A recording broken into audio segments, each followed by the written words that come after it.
1200 دنوں میں بنایا جانے والا ٹائٹینک صرف 2 ہی گھنٹوں میں کیوں ڈوب گیا؟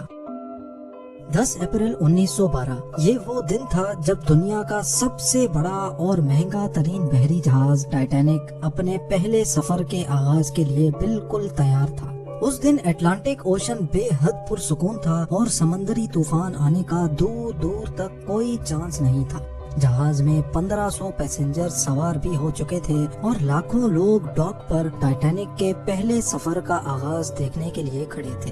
نہ ہی پیسنجرز کو، نہ ہی الوداع کرنے والے لاکھوں لوگوں کو اور نہ ہی ٹائٹینک کے عملے کو معلوم تھا کہ جو جہاز کچھ ہی دیر میں روانہ ہونے والا ہے اس کو بناتے وقت 6 ایسی غلطیاں کی گئی ہیں جو اس جہاز کو بدترین حادثے کا شکار بنانے والی ہیں۔ زم ٹی وی کی ویڈیوز میں ایک بار پھر سے خوش آمدید۔ ناظرین، آج آپ جانیں گے اپنے دور کے سب سے مہنگے، سب سے لگژری اور سب سے طاقتور جہاز ٹائٹینک کی 6 ایسی غلطیاں جو اگر نہ کی جاتی تو شاید آج ٹائٹینک کریش ہونے کی وجہ سے نہیں بلکہ اپنی کامیابی کی وجہ سے دنیا میں فیمس ہوتا۔ آخر ایسی کون سی 6 غلطیاں تھیں جو 40 سال ایکسپیرینس رکھنے والے ٹائٹینک کے کیپٹن ایڈورڈ اسمتھ کو بھی نظر نہیں آئی؟ کیپٹن کے 40 سال کے ایکسپیرینس کو تو چھوڑیں، یہ غلطیاں ٹائٹینک آپریٹ کرنے والی کمپنی دی وائٹ اسٹار لائن، جس کو 107 شپس آپریٹ کرنے کا ایکسپیرینس تھا، ان کو بھی نظر نہیں آئی۔ اور تو اور یہ غلطیاں ٹائٹینک مینوفیکچر کرنے والی کمپنی ہالینڈ اینڈ وولف کو بھی نظر نہیں آئی، جنہوں نے صرف ٹائٹینک سے پہلے ہی 500 سے زیادہ شپس مینوفیکچر کی تھی۔ ٹائٹینک کی کنسٹرکشن 1907 میں شروع ہوئی تھی اور تقریباً 3 سال کا وقت اور 2000 ورکرز کی محنت کے بعد جہاز کو تیار کر لیا گیا۔ اب جہاز پوری طرح سے تیار ہو چکا تھا، لیکن اس کو ٹیسٹ کرنے کا فیز ابھی باقی تھا۔ ٹائٹینک بنانے والوں کا اس پر بھروسہ تب مزید بڑھ گیا جب ٹائٹینک نے اپنا پہلا ٹیسٹ رن کامیابی سے پار کر لیا تھا۔ ٹیسٹ پاس کرتے ہی پوری دنیا میں مختلف اخبارات میں اس کی مارکیٹنگ کی گئی، جس کی ہیڈنگ تھی انسنکیبل ٹائٹینک، یعنی کبھی نہ ڈوبنے والا جہاز بنا لیا گیا ہے۔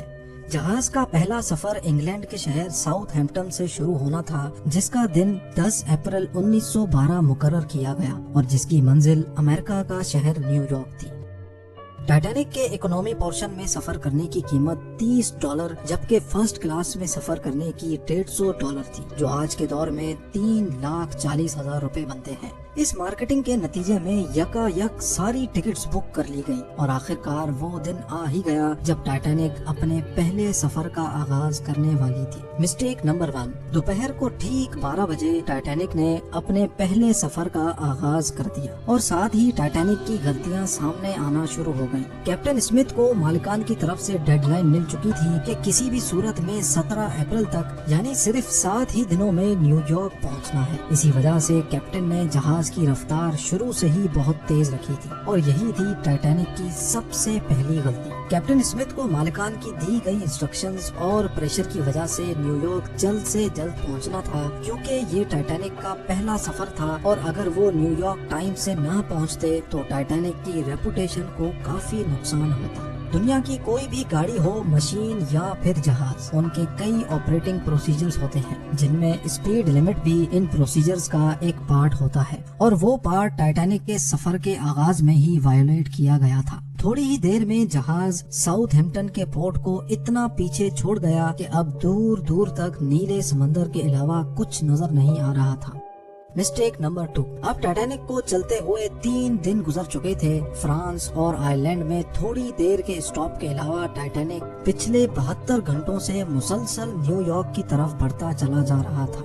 یہ 14 اپریل 1912 کی شام تھی۔ سمندر پر ہر طرف خاموشی اور دھند چھائی ہوئی تھی، جس کی وجہ سے ویزیبلٹی بھی کافی کم ہو چکی تھی۔ اسی رات ایک اور بحری جہاز جو کہ ٹائٹینک سے کچھ گھنٹے ہی آگے تھا، اس کے کیپٹن نے وائرلیس پر ٹائٹینک کو سمندر پر تیرتی ہوئی چٹانیں یعنی آئس برگز کے بارے میں وارننگ دی تھی۔ ایکسپرٹس کا ماننا ہے کہ یہ وارننگ کم سے کم بھی 6 بار دی گئی تھی، لیکن وائرلیس آپریٹرز کی کوتاہی کی وجہ سے انتہائی امپورٹنٹ وارننگز ان سے مس ہو گئی۔ ان کے لیے شاید یہ نارمل بات تھی، لیکن یہی تھی ٹائٹینک کے عملے کی دوسری غلطی، کیونکہ ٹائٹینک اپنے طرز کا پہلا لگژری جہاز تھا اور اس میں کئی VIPs بھی موجود تھے۔ اسی وجہ سے زیادہ تر ٹائٹینک کا عملہ فرسٹ کلاس پیسنجرز کی خدمت میں مصروف تھا۔ اگر ان وارننگز کو سیریس لیا جاتا تو آگے کا پورا سین ہی الگ ہوتا۔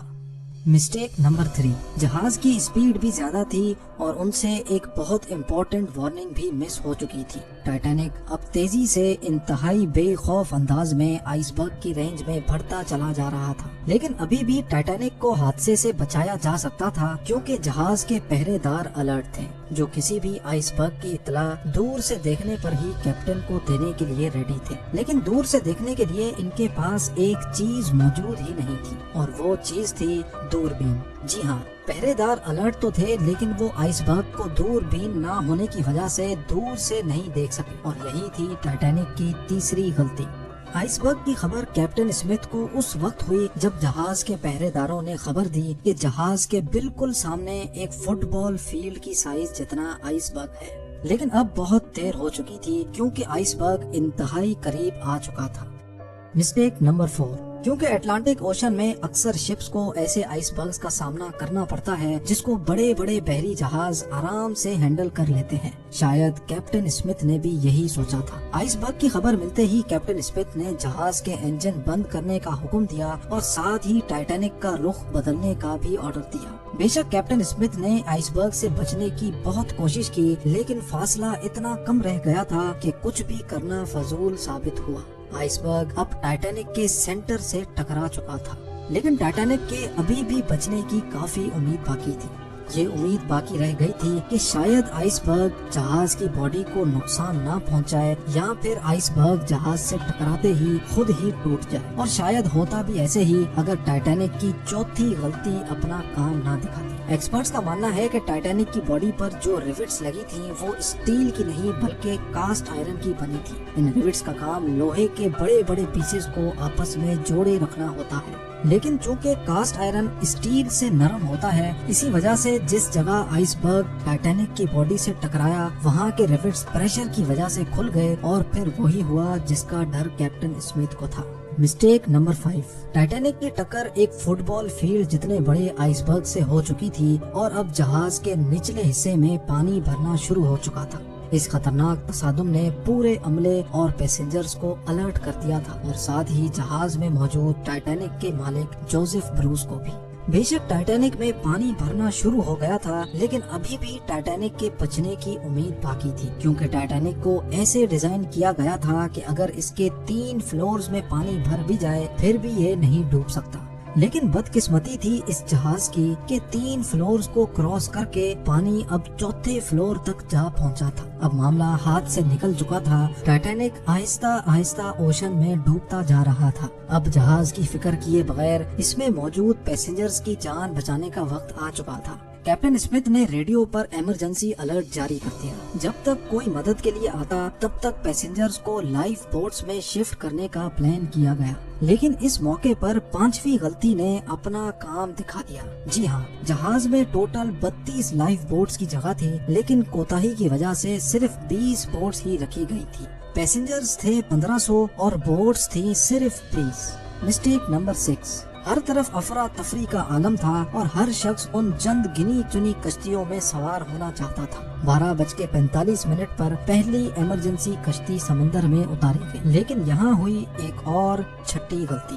افراتفری کے عالم میں کشتیوں کو پورا بھرے بغیر ہی سمندر میں اتار دیا گیا، جس میں زیادہ تر فرسٹ کلاس پیسنجرز کو ترجیح دی گئی تھی، یعنی جو لوگ زیادہ امیر تھے ان کو پہلے بٹھایا گیا تھا۔ کشتیوں میں اگر زیادہ پیسنجرز کو بٹھایا جاتا تو انسانی جانیں کم ضائع ہوتی۔ اب جہاز تیزی سے سمندر میں ڈوبتا جا رہا تھا۔ 2:18 پر شارٹ سرکٹ کی وجہ سے ٹائٹینک کی ساری روشنیاں بجھ گئی تھی اور اگلے ہی لمحے جہاز ٹوٹ کر 2 حصوں میں تقسیم ہو گیا۔ یوں ٹائٹینک کو سمندر کے اندر مکمل طور پر ڈوبنے کے لیے 2 گھنٹے 40 منٹ لگے، اور اس طرح 1500 لوگ اٹلانٹک اوشن کے ٹھنڈے پانی میں ڈوب کر مر گئے۔ آپ کو ایک اور بات بھی بتاتے چلے کہ پانی کا ٹیمپریچر اس وقت -2 ڈگری سینٹی گریڈ تھا، مطلب اگر پیسنجرز اس ٹھنڈے پانی میں چھلانگ بھی لگاتے تو بچنے کا کوئی چانس نہیں تھا، کیونکہ انسان اتنے کم ٹیمپریچر میں 30 منٹ سے زیادہ زندہ نہیں رہ سکتا۔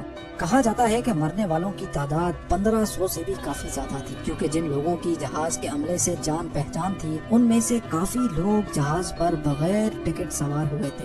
زندہ بچ جانے والوں میں سب سے زیادہ تعداد بچوں اور خواتین کی تھی۔ دوسری طرف کیپٹن اسمتھ تھا جو سارا وقت لوگوں کی جان بچانے میں لگا رہا، اور وہ آخری آدمی تھا جس نے ڈوبتے جہاز سے چھلانگ لگائی تھی۔